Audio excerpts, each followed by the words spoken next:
The competency framework is required because what we need is some kind of map for professionals to be able to say, where is my skill set compared to other people in my profession, and what do I need to change about my skill set in order to be able to progress my career.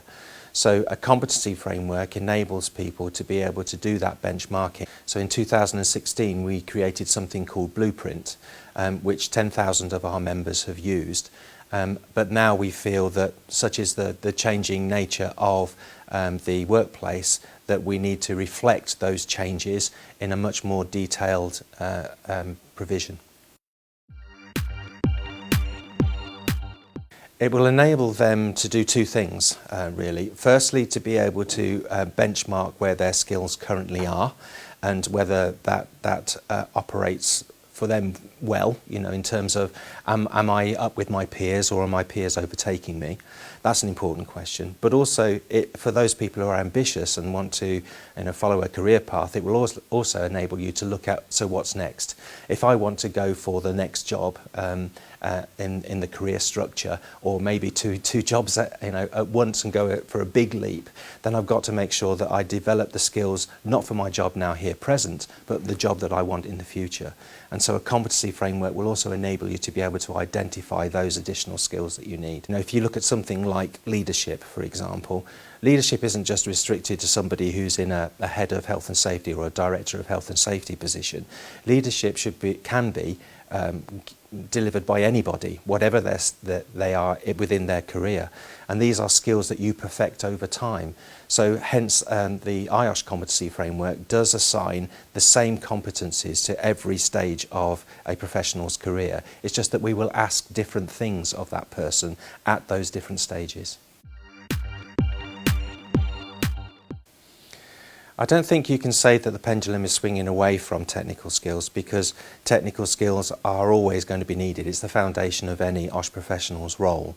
And indeed there are new skills within our competency framework that haven't been there before officially. So there are some new skills around sustainability, for example, and human capital. And we haven't addressed that fully as a membership body before. But I think it's true to say that what employers are now demanding of IOSH professionals is changing, because we're working in this hugely rapid changing business environment that everybody's having to flex, everybody's having to change. So effectively people are now looking for professionals that not only have the technical skills, but they also have the core skills and the behavioural skills as well. They need to have people who can also make changes happen in the workplace, and that's exactly what the IOSH Competency Framework is designed to do, to help our professionals to answer that need. So one of the design criteria that we used for the competency framework was to take into account what employers were actually looking for.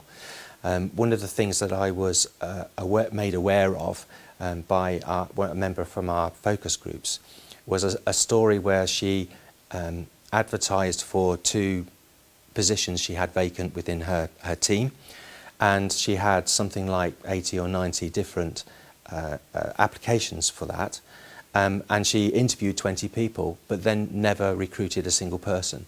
And when you unpack that and you say, well, why was that? You know, why having so many people saying, you know, I can do this job, did nobody end up being successful?